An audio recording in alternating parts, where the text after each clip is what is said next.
Hello guys, good morning all of you and my dear kids and our family. Today's topic है आजकल जो बच्चे हैं उन्हें कैसे शिक्षित करें अच्छे लोगों के साथ रहकर या अच्छी थिंकिंग डेवलप कैसे करें, ये है आज के टॉपिक। वैसे बच्चों के साथ कैसे हमारे बच्चे अच्छे कैसे किसी भी फील्ड में आगे बढ़ सकते हैं, टॉपिक मेरी बस ये दैट्स क्लियर। तो सबसे पहले मैं बताना चाहूँगी हम कि जो हमारे बच्चे हैं, हम अपने बच्चों को लेकर ही पेरेंट्स सोचते हैं कि हमारे बच्चे किस लाइन में हैं, चाहे किस तरह हैं, मोटे हैं, पतले हैं। आधा पेरेंट्स तो इसी मापदंड में ही रहते हैं कि मेरे बच्चे पतले हैं, मोटे हैं, खाना नहीं खाते हैं। तो ये माँ एज ए पेरेंट्स कब तक सोचनी चाहिए? Parent age a 5 years old से कम एज वाले बच्चों को एज ए पेरेंट्स इतनी सोचनी चाहिए। अगर उसकी माइंड ग्रोथ है, अगर वो चीज़ों को समझ पाता है, चीज़ों से बोल पाता है, चीज़ों से इंटैक्ट कर लेता है, तब आप सोचे कि मेरा बच्चा जीनियस है।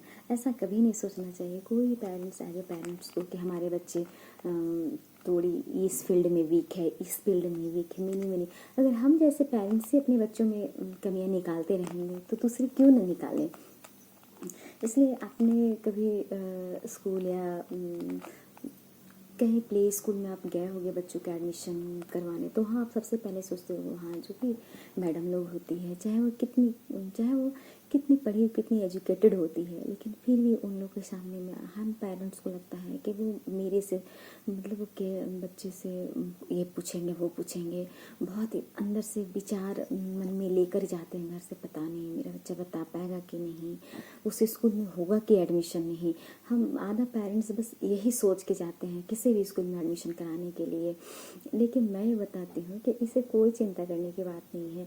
दुनिया के जितनी भी स्कूल है, जितने भी टीचर हैं, हम और आप जैसे ही तो हैं, वो भी उनकी भी जो किड्स लाइफ हुई होगी, वो भी तो हम जैसे ही संघर्ष के अगर आज के बच्चे इतने क्रिएटिव माइंड है, इतने डेवलप है, इतने बोलते हैं, तो वो हम पेरेंट्स उन्हें अवेलेबल करा दिए होते हैं, पहले ही वो सब चीज़ दे दिए होते हैं ताकि वो चीज़ों को ज़्यादा समझ सके, ज़्यादा पढ़ सके। और जब अपनी लाइफ की आप थोड़ा बैक जाओगे तो अपनी लाइफ को ही लेकर देखो कि हमारे ज़माने में एज ए पेरेंट्स क्या सोचते थे। हमारे ज़माने में एज ए पेरेंट्स सोचते थे कि लड़की है तो थोड़ा पढ़ लो, और लड़का तो थोड़ा ज़्यादा पढ़ाई में खर्चा कर देता हूँ। और बस इसी बात को लेकर डिफरेंसेस वही पैदा हो जाती है बॉयज़ एंड गर्ल्स में। लेकिन मैं बता दूँ, मैं रियल बता रही हूँ, मैं वीडियो बना रही हूँ मोबाइल से। लेकिन आप ये कभी मत सोचिए कि चाहे मेरे में जो कमी होगी बोलने में कि मैं कैसे बोल पाऊँ, या आप मेरी बातों से समझ पा रहे हो या नहीं पा रहे हो, तो आप कमेंट करके मुझे बताइएगा कि हाँ मैम आपने कहाँ पे कैसे बोलना चाहिए। आप भी मेरे को इंक्रीज करोगे, क्योंकि मैं अपने लेवल से जो भी अगर लोगों को बता रही हूँ, अगर मेरे बताने से मैं जब अगर कोई पेरेंट्स या कोई स्कूल टीचर्स को काम आ जाए तो ऐसा मेरी क्या चली जाएगी। लेकिन मैं चाहती हूँ कि अपनी टैलेंट को मैं सामने लाऊं, क्योंकि हर एक इंसान के अंदर एक अलग अलग मैनी टाइप्स ऑफ टैलेंट होती है। तो हम ये सोचते थे, टॉपिक पे आते हैं तो हमारी टॉपिक ये है कि बच्चों को, आजकल के बच्चों को कैसे आगे मोटिवेट करें, कैसे चीज़ों के बारे में अच्छे से बताएं, डांट कर नहीं बताना है। किसी बच्चे पे स्ट्रिक्ट नहीं होनी चाहिए, किसी भी बच्चे एज ए पेरेंट्स कभी भी स्ट्रिक्ट नहीं होना चाहिए। बच्चे की देखिए माइंड 3 तरह की होती है। जब हम बच्चे थे, अपने ज़मानों को याद करो, जब हम लोग छोटे बच्चे होते हैं तो क्या हमारे पापा नहीं डांटते होंगे? डांटते तो थे ही। लेकिन जो मेरे पापा थे, मैं थोड़ी सी उनकी स्टोरी सुनाती हूँ। मैं ज- अ, अ, मेरे मैं पलामू की रहने वाली हूँ और एक छोटे से गांव में पली बड़ी हूँ। जपला करके एक जगह है, हुसैनाबाद। मैं वहीं से पढ़ी लिखी हूँ और 10th तक पढ़ी हूँ वहाँ से, और मैं ग्रेजुएट रांची से की हूँ।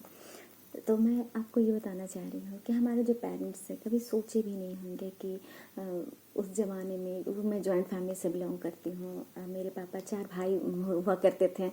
तो मतलब चारों की, वो मेरे पर्सनली अपने बेटे बेटियों के लिए नहीं सोचे कि बस मेरे 4 बच्चे हैं मैं उन्हीं को मैं फोकस करूँ। नहीं, वो 4 बच्चे नहीं, उनके जितने भी मेरे कजन भाई बहन हैं सबको मिलाकर को वो करते थे कि मेरे इतने बच्चे हैं। उनके भाई लोग भी बहुत अच्छे हैं। तो वो मेरे चाचा चाची, हम लोगों को कोई डिफरेंस है, चलिए फैमिली बातें हैं, बाद में कभी शेयर करूँगी। लेकिन मैं जिस टॉपिक में आ रही हूँ उस टॉपिक से दूर चली जा रही हूँ। नहीं ऐसा तो मैं बताती हूँ कि किसी दुनिया के कोई भी स्कूल है, कितनी भी बड़ी स्कूल है, नेशनल इंटरनेशनल, मुझे नहीं लगता है कि वहाँ जाने से पहले हम पेरेंट्स को मतलब डर लगना चाहिए। नहीं, नो, कभी नहीं डर लगना चाहिए। अरे अपनी काबिलियत है तो हम उससे बात कर सकते हैं। जरूरी नहीं है अपने आप को कंफर्ट जोन में रख के बात करो, चाहे वो जिस लैंग्वेज में आप बात करना चाहे वो हिंदी में बात करो, चाहे इंग्लिश में बात करो, या उर्दू, संस्कृत, फारसी, बांग्ला, जो भी आप भाषा जानते हो, जो रियल में सब चीज़ जानते हो, तब आप अपनी बातों को रख सकते हो। सामने वाला इंसान ऐसा नहीं है कि नहीं समझ पाएगा, वो समझ पाएगा। अगर नहीं समझ पाएगा तो दुनिया में ऐसा कोई जगह नहीं है कि इंडियन हर जगह नहीं है, हर जगह है। आप कभी डरना नहीं चाहिए, कितनी भी बड़ी स्कूल रहे, कितनी भी बड़ी कॉलेजेस रहे, लेकिन अंदर से डर हटाना, सबसे पहले हम पेरेंट्स को हटाना जरूरी है कि वो स्कूल में ये है, वो स्कूल में ये क्राइटेरिया है, वो स्कूल में ये क्राइटेरिया। कुछ नहीं होता, हम पेरेंट्स का क्राइटेरिया क्रिएट करते हैं। कोई बड़ी बड़ी स्कूल होती है तो क्या उसकी प्रिंसिपल इतनी बड़ी होती है कि हम लोगों से बात नहीं कर पाते? नहीं, जो जितने बड़े होते हैं वो उतने सजग होते हैं, जो जितने हाई लेवल पोस्ट होते हैं वो इतने सरल होते हैं। उनसे बात करने में लगेगा कि क्या हम कैसे बंदे से मिले हैं। ऐसे आपको मतलब, हाँ, ऐसे मुझे लगता है, मेरा अनुभव है, मैं बहुत लोगों से मिली हूँ, बहुत स्कूल में गई हूँ, तो मुझे ये कभी नहीं लगा कि मैं स्कूल का मतलब टारगेट देखे कि वो प्रिंसिपल होंगे, थोड़ा ऐसे होंगे। लोगों से मैं सुनी जरूर हूँ कि वहाँ के प्रिंसिपल स्ट्रिक्ट है, वहाँ के प्रिंसिपल स्ट्रिक्ट है, लेकिन ऐसा कोई दुनिया में कोई स्कूल नहीं कि कहीं कि वो प्रिंसिपल बना है लोगों को मोटिवेट करने के लिए। लोगों को अपने जो एक प्रिंसिपल होता है जो अपने अंडर इतने सारे टीचर को रखते हैं, इतने सारे टीचर को रखते हैं, अगर वो स्ट्रिक्ट होते तो क्या टीचर उनके पास होते? नहीं, वो लाइट इतने होते हैं, इतने उनकी एजुकेटेड लेवल हाई रहती है। वो एक एजुकेटेड बंदा वो जान सकता है कि अपने से कम, अपने से लोगों को कैसे कैसे बात करना चाहिए, कौन कैसा है, वो लुक देखकर ही पहचान जाएगा कि सामने वाला पहचान जाएगा कि किसी की माइंड कितनी है, कौन मेरे से बात कर सकता है। देखिए, पढ़ना एक टैलेंट, पढ़ना अलग बात है, शिक्षा लेना अलग बात है, टीचिंग की लाइन अलग है।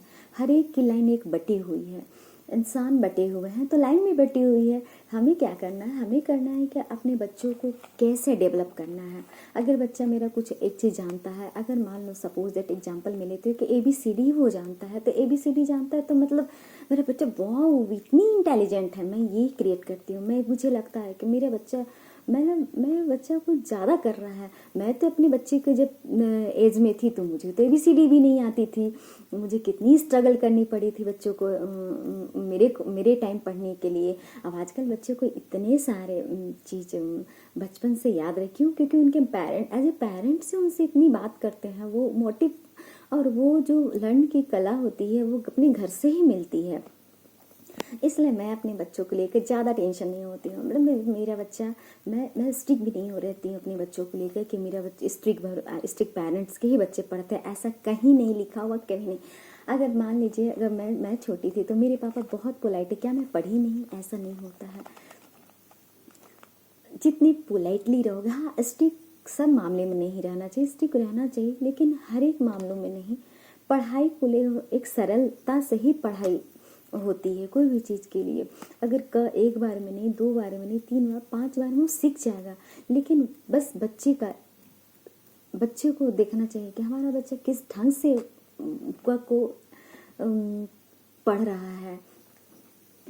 इसलिए मैं सबको ये बोलना चाह रही हूँ कि अगर मेरी ये वीडियो अच्छी लगे और आप लोग कुछ जानना चाहते हैं बच्चों को लेकर, कितनी एज में, कैसे एज वाले किस एज में क्या पढ़ाना चाहिए, चाहे किस एज में बच्चों को कितनी लेवल से पढ़ानी चाहिए, क्या करनी चाहिए, तो आप पेरेंट्स भी मुझे इंडिकेट कर सकते हैं, बोल सकते हैं और बता सकते हैं। Thank you.